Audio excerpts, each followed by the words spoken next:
Good day, everybody. Especially to you, Sir Cliff Fajardo. We are the Group 12. Together with my group mates Ted Paul Hernandez and Kirk Petras, will be discussing the ad targeting algorithm, the topic which assigned to us.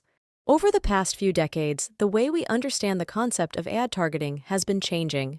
This is a long and complicated story, and a deep dive into it would involve examinations of tyrannical regime, seminal works of fiction, the evolution of surveillance technologies, and the detailed discussion of the ethical and philosophical perspectives on the nature of privacy itself.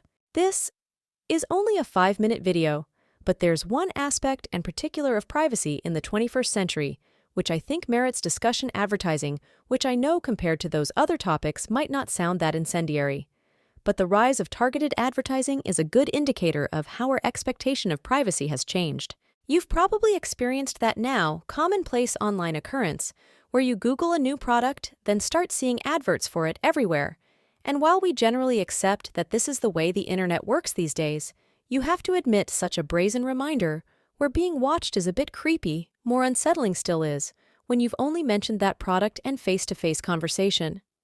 How does the internet know about that? Looking for the simplest explanation. It's hard to ignore the microphone you're carrying around in your pocket, and you don't know how to be wearing a thin foil hat to start drawing some fairly alarming conclusions.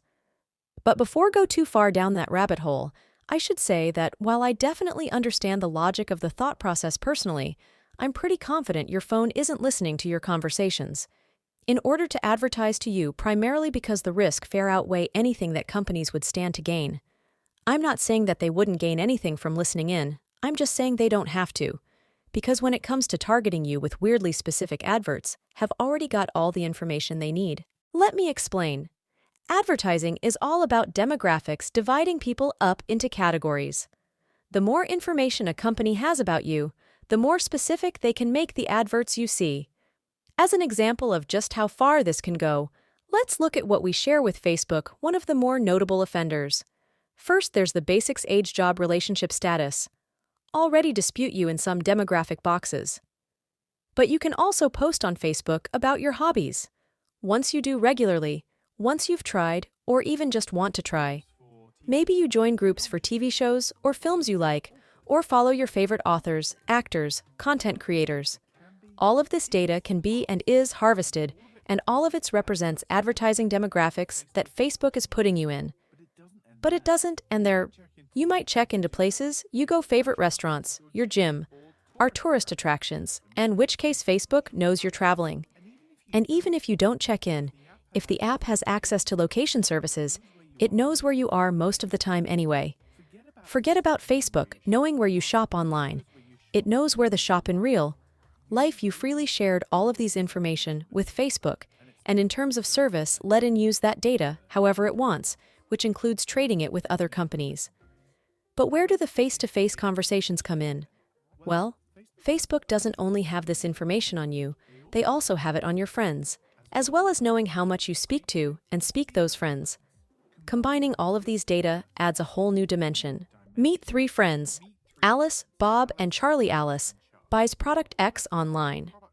A week later, Alice goes to see Bob. 3 days after that, the buys product X. And when, a few days later, Alice goes to see Charlie, Facebook's start to do its thing. Based on knowing about the 3 friends' shared interest. Alice purchased, Alice and Bob's interaction, and Bob's subsequent purchase. Facebook deduces that A. Alice probably told Bob about product X. B. She might have also told Charlie about products X and C. Even if she didn't, Charlie might be interested anyway. Soon after, Charlie starts seeing adverts for product X. Now, if Alice didn't tell Charlie, Charlie has no reason to think this advert is strange. But if Alice did tell Charlie, then both Alice and Charlie think. These adverts are direct evidence that their phones are listening to them, even though the reality is far more complicated, and in my opinion, far more alarming. Because my point here isn't, our phone are not listening to us, so we should all stop worrying. It's sort of the opposite. We should be more concerned that we have freely volunteered enough data about our taste, movements, and interactions that we've made, topping our phones entirely unnecessary. The bottom line is that, however that data was obtained, If it can be triangulated to make accurate predictions about our shopping preferences, the thought of what else it could do should be enough to give us pause. So if you think you're sharing too much personal information, or you don't trust the services you're using, you can and should take control of your own data and vote with your feet. Because most of the time on the internet, if you're not paying for the product, you are the product.